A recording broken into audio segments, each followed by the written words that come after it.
1, 2, 3, 4, 5, 6, 7, 8, 9, 10. 1, 2, 3, 4, 5, 6, 7, 8, 9, 10. I am so tired of being on patrol. When the Americanas going to land? Oh man. Ow. Oh. They've landed, the Americanas have landed. Oh man, I didn't think it'd be in the thick of it this fast. Eat this. Oh no, Granada! Oh, I'm heat. Charge! Phew, that was close. I gotta get out of here and find my unit. Oh, flash. Thunder? Whew. Folks, on June 6, 1944, peoples of the free world landed both by air and by sea on Nazi Germany-held fortress Europe. And today, I want to take some time to not only honor all of those of every race and creed who sacrificed their lives, who served their countries to free fortress Europe from the grip of Nazi tyranny, but also just have a thought experiment as well. I asked myself, if I was going to be dropped behind enemy lines in that era with the equipment that I now have in the 21st century, of that I currently own, what type of equipment would I take with me? So we're gonna go through that as well. So I hope you'll all join me today as we not only honor all those and remember the sacrifice that was given on June 6, 1944, but also as we look at and think through what we would do in those type of situations and what type of equipment will be best suited in this day to go back in time and help free the peoples of Europe. And so I first just want to start off by thanking every single family, not only in the United States, but also around the world, that sent or lost loved ones during the conflict in World War II. I want to thank you for your sacrifice and your willingness to put on the altar of freedom your loved ones, those that you cared for. Now, in my family, none of them served in World War II that I'm aware of, but many have served in the military in conflicts since the Second World War.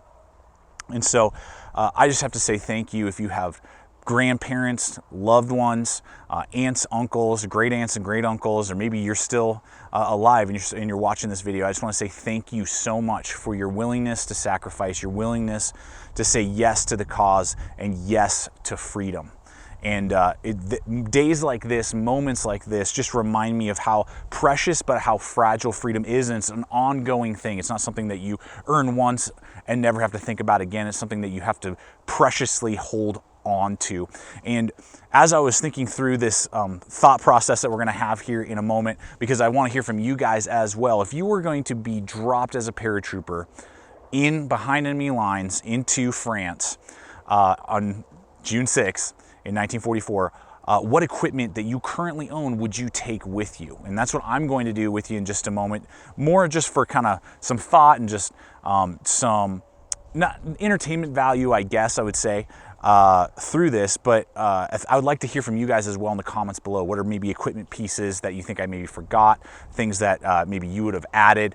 We're going to go through firearms, we're going to go through you know, tools and equipment and different things that I currently own that I would take with me if I was going to be dropped behind enemy lines. But before we do that, I want to hear the address that General Dwight D. Eisenhower played and spoke for his men, both those landing on the beaches and those being dropped behind enemy lines in preparation for this great assault. So I just want to take about a minute and a half and just hear the words that he spoke to embolden and encourage those who were about to risk their lives for freedom.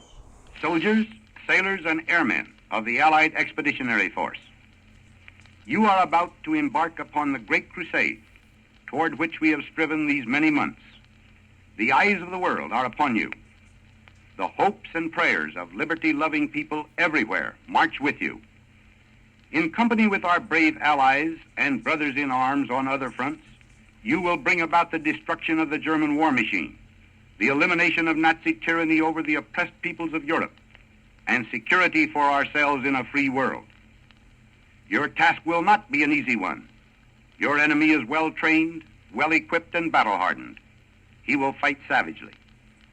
But this is the year 1944. Much has happened since the Nazi triumphs of 1940-41. The United Nations have inflicted upon the Germans great defeats in open battle, man to man. Our air offensive has seriously reduced their strength in the air and their capacity to wage war on the ground. Our home fronts have given us an overwhelming superiority in weapons and munitions of war, and placed at our disposal great reserves of trained fighting men. The tide has turned.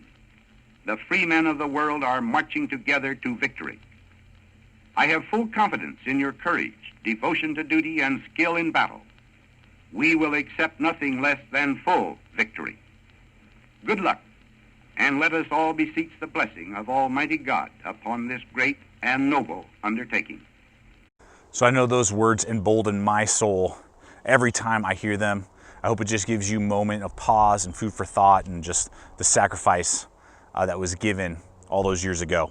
And so folks, with that, let's go ahead and jump to the next phase of this video, where I'm gonna break down some of the stuff, if I was gonna be dropped behind enemy lines, I would take with me that I currently own. All right, folks, so let's go ahead and break down some of the equipment that I feel like that I currently own, feel comfortable with, that I would use and take with me when dropped behind enemy lines. So the first item is gonna be my AR, and this is a full BCM, Bravo Company build that I've put together, that I've used extensively, that I'm in love with. It's all got BCM furniture on it that really connect well with me. This is gonna be a 16.5-inch barrel. You know, this is based off of what I own. Would maybe like a 10.5-inch barrel probably be more suited for a paratrooper in particular. That's the type of equipment and scenario, not someone landing on the beaches of Normandy, but someone being dropped behind enemy lines in France.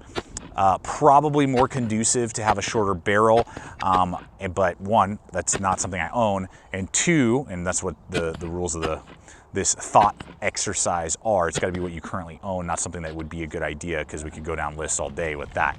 But I would go with my 16.5 inch as well, because then that would give me more distance, more reach, and particularly in open environments, like even where I'm standing, that would be helpful. Granted, you're going in cities as well, but I think that's a good compromise. And that would allow for overall more compact and lightweight capability than say an M1, and definitely around the same weight as a Thompson submachine gun, but obviously giving me a lot more firepower with a 5.56 round than I would with the 45 ACP. So I feel like I would definitely have a leg up when going up against the enemy. The other thing also to note is that this is a very lightweight firearm. I'm going to count all of my ounces because I want to be as lightweight as possible. I know that the paratroopers that jumped on D-Day were weighted down with a significant load, and so anywhere where I can cut weight but still give me reliability or durability, I'm going to do so. Some of the other aspects to the firearm that I would also be using would be my 1-point Magpul Sling. I feel a little more confident with that. Gives me a little less stuff to snag on, and that's just what I feel confident with at this point in time. And then for sighting, you know, I'd be having pop-up Magpul sights that I feel very confident shooting through. And then for my optic, because again, this is going to be medium to close range in my opinion, I'm not looking for long range, I'll be using my Vortex Spark red dot, which is very accurate, and I've practiced quite a bit with from 100 yards on down. So an interesting point that I did a little bit of research, and what I discovered was that it looks like if a paratrooper was jumping with an M1 Garand, you know, and they had a few different options that they could, you know, be jumping with, but if they had an M1, they would usually be jumping with 88 rounds for that firearm. And so thankfully in this day and age, there's a lot more options with a lot more capability for larger capacity of rounds as well as magazines. And so I would take with me on my front chest and near my abdomen to carry not only medical supplies, some food supplies, but also my ammo and ammunition I would be taking with me my 5.11 4-banger, which can handle up to 8 full-size magazines. I would probably be jumping with actually 4, because that would give me definitely a leg up on the capacity over that 88 rounds, but still cut down on weight. And that's what I've trained with, practiced with regularly, is having that loaded out with 4 magazines for the rifle. So that's what I would be jumping with. And I really like that system because it allows everything to be right in front of me. It wouldn't hamper parachutes, regardless if it was a parachute that was riding on my back, or in that era, I believe they were usually riding on the front. Either way, it would not get in the way of those things, and it would be low so that I can get quick access to that 4-banger, be able to carry several medical equipment items, including tourniquets that now are much better, like a cat tourniquet, much better than what they had back then. So I have, if I was hit or had a buddy that was injured, I had a much higher probability of saving their life, as well as like Celox and some of those things that I carry in that, as well as a few energy bars. I would absolutely throw that in there.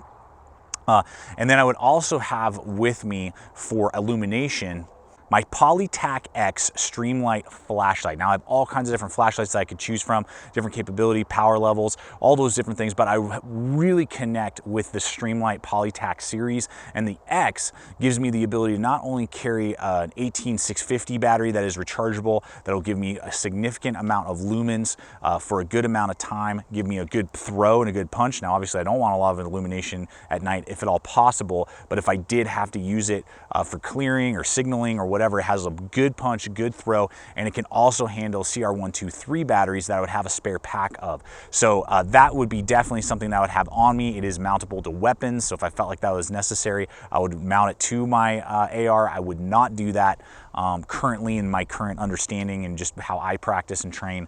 I would rather have that separate on my 4-banger from 5.11. Now here's a big one. Here at the channel, you know, knives are my bread and butter. It's what we do here. It's what we test out more than anything else and talk through and break down.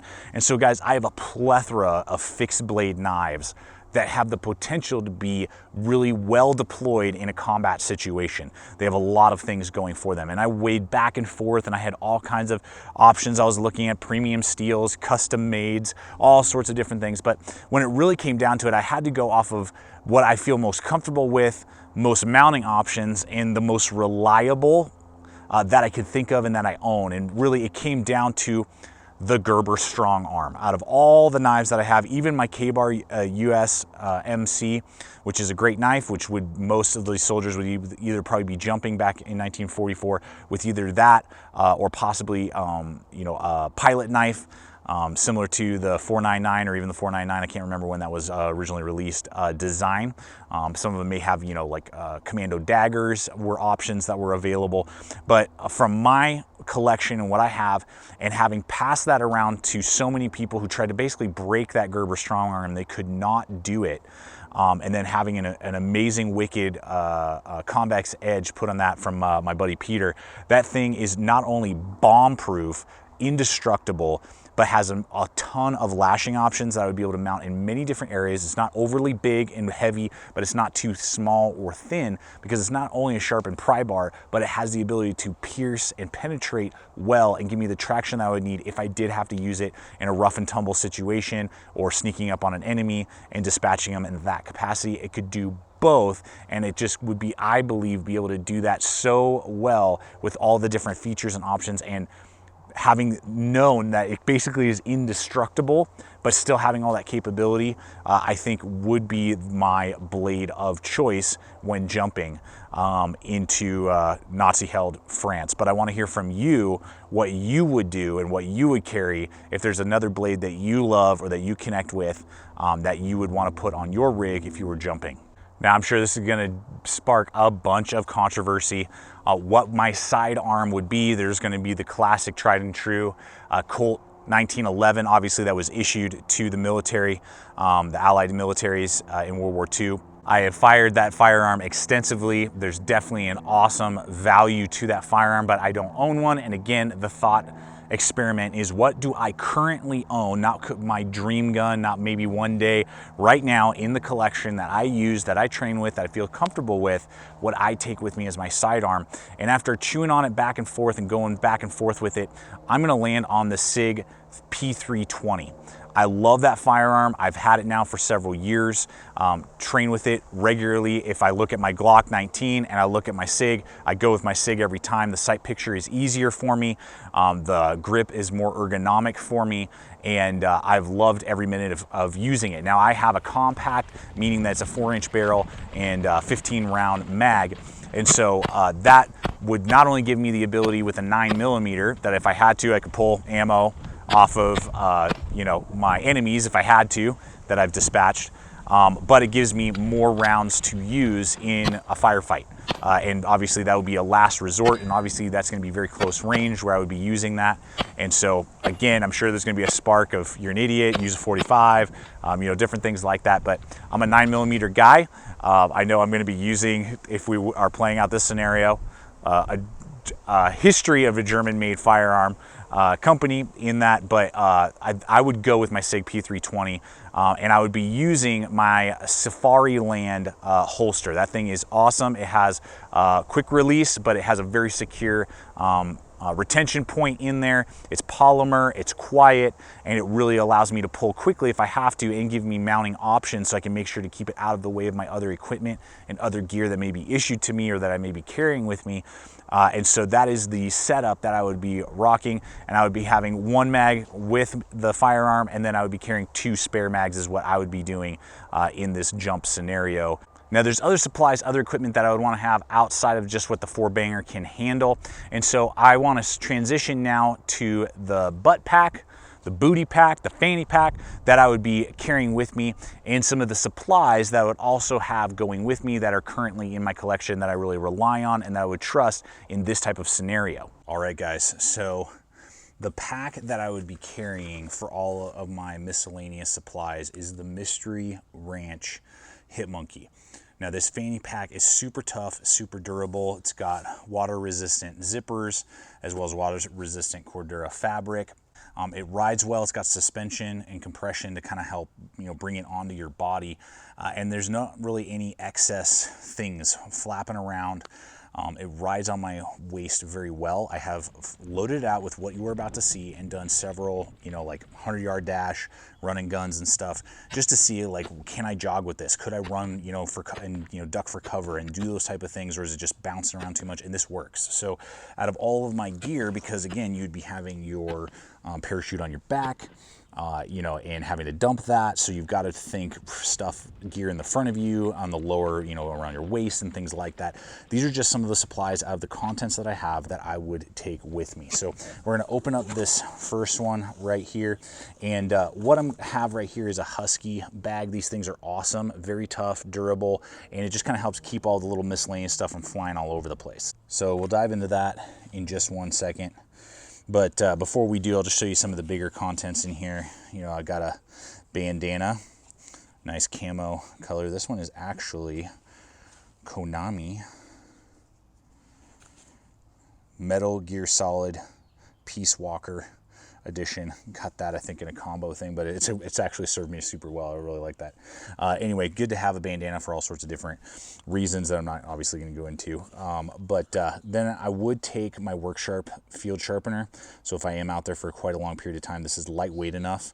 We'll be able to tune up blades, different tools and stuff if I needed to. And, you know, we were out there for much longer than the, you know, day or two that we're supposed to be alone before we get relieved from the land, you know, or the landing forces. My multi-tool I would take with me is my rebar. Now I have the Super Tool 300, I have the Wave, I have all kinds of different Leathermans, but really, guys, when you boil it down to it, for size, weight, but also, you know, durability, I like this one the most because it is compact and smaller than those other ones, so the weight, you know, is something that I wanted to take into considerations, but I am still getting good teeth for cutting wire. I'm still going to get the plier heads that it would offer, as well as a plain edge to do a lot of, you know, utility work if I need to, a file. I've got awls and flatheads, Phillips and can opener, as well as a serrated blade and a wood saw. So, I mean, it's got a lot going on in a pretty compact package, and there's not a lot of, like, the lockback design that this offers versus the liner lock, I just trust a little bit more in durability, and there's no tools on here that I'm like, I don't really probably need that. except for maybe the wood saw. But even then, I could use that for triggers and traps depending on what I had to, if I was making booby traps or, you know, doing different things like that. So it's compact, it's super durable, and that's the multi-tool I would take with me. Now water, I was going back and forth all kinds of different ways, water bladders, Nalgene's, you know, all sorts of different stuff, and I landed on the tried and true, a Nalgene brand canteen is what I would go with. And that's, I was running with this fully loaded. I'm gonna get 34 ounces. I got my, you know, cup so I can cook in, you know, get mess, whatever it is that I got to do, that's going to fit in there, and I'll have enough water to get me through. And then with the water purification tablets we're about to look at here, I could definitely, you know, pick up from streams and stuff like that for a while, lakes, whatever it would be if I needed to. But that's probably the way I would go, you know, if I had to. Then I do have one of these Magpul water, if not waterproof, definitely heavily water resistant, dust and, you know, element resistant bags here that fits in, that I would use for any either electronics or other documentation that I needed to keep, maps, you know, that type of stuff that I didn't want damaged by water, spare batteries, you know, that type of stuff is what I would absolutely put in here. And it fits perfectly. It's very durable and gives me a more element resistant capability than a lot of other, you know, supplies and gear. On the front end here is where I would keep on my little lanyard so I don't lose it, a high vis, just so that I don't lose it, Bic lighter, you know, and this is this will float, and it is water resistant, and basically waterproof. So even if I did land in a pond or lake or, you know, whatever it was, creek, had to ford stuff, it's raining, downpouring, I'm gonna have a lighter that I can use. And then I do have my Right in the Rain tablet here with a pen. So I'm going to be able to take notes, field notes, write down stuff. There's all sorts of different measurements in there, and then that's where I would also carry any extra documentation that I might need that I didn't need in the waterproof area, as well as my compass to give me directions and those type of things. So that's what I would be carrying in that way, to be able to communicate, write notes, plans, you know, do different things that I would need to, and carry that on the front pocket. Now as we move along and go back into this Husky pouch here, got some really cool stuff and some fun stuff. So this is Body Glide. I do not want trench foot, and if I don't get relieved for a long period of time, this will at least alleviate some of the irritation and some of the wearing and blisters and all that type of stuff that may occur. This is just a pink her version. They do have blue versions as well, just what was on sale. So this will alleviate friction and chafing. You know, and so if your body is extremely uncomfortable, your feet are all jacked up, you know, you're not going to be able to produce in combat very well. Then what we have here is a super cool little item I'm super excited to show you guys. So super important for signaling. Now, one really ingenious way back in 1944 that they came up with for paratroopers to signal each other was a simple child's toy called a cricket. And it was this little piece of metal put together, and I got my hands on either a remanufacturer, or from what I kind of understood when I was purchasing it, it might have been like the original design. And this thing is amazing. It's just a little piece of metal that you click, and you make a snapping sound that could easily be construed as a bird, maybe an insect. And it would be very difficult to discern whether or not that was a human being or not, particularly if you're in a little French village, hiding behind a wall, and you're trying to partner up and team up with your squad or with your troop that you were dropped with, or out in a bog somewhere, wherever it was. This is something that the U.S. military issued, that they could signal to each other without having to communicate vocally. And without obviously radios at the time. And so this is a really cool little thing. I got my hands on one of them, and it's pretty sweet. Let's take a look. All right, my buddy Brian trying out our little cricket signaler. Let's go for it.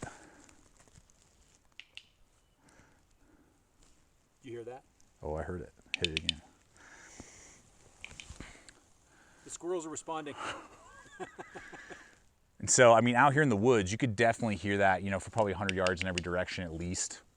You know, and I don't know, through the woods, would I be able to tell, me knowing that it's a mechanical thing?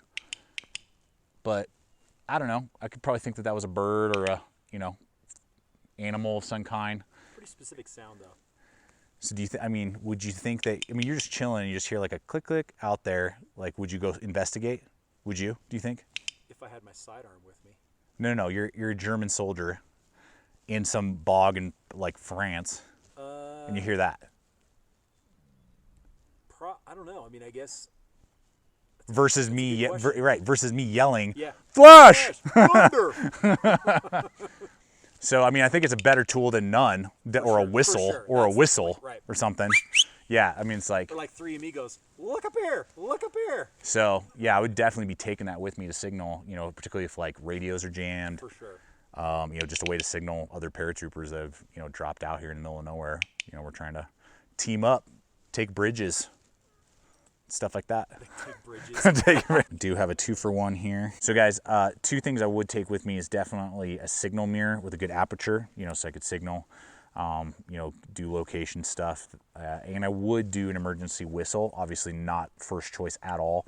And I would only probably be using that if I was signaling in areas where I knew that we had, you know, a lot of friendlies around and that type of thing. And even then, you know, obviously that's like emergency, last ditch. You know, I fell in a well or something. You know, I jumped in and fell in a well or something. But I would definitely have that signal mirror and an emergency whistle. And then for water purification, I wouldn't be going with any like massive filter system. You know, just it's too, you're on the go, that type of stuff. So I would definitely be using some sort of, you know, like aqua tablets, iodine is what I would be taking with me. And what I have here is about 1, 2, 3, 4, 5, like 5 sets, you know, so I could do several, you know, canteens worth of water and pick it up from basically anywhere. And I'm not as concerned about getting gut rot and, you know, being vomiting and sick during, while I'm trying to, you know, survive and fend for my life and fight for my country and take, you know, take ground. So that's what I would use for water purification.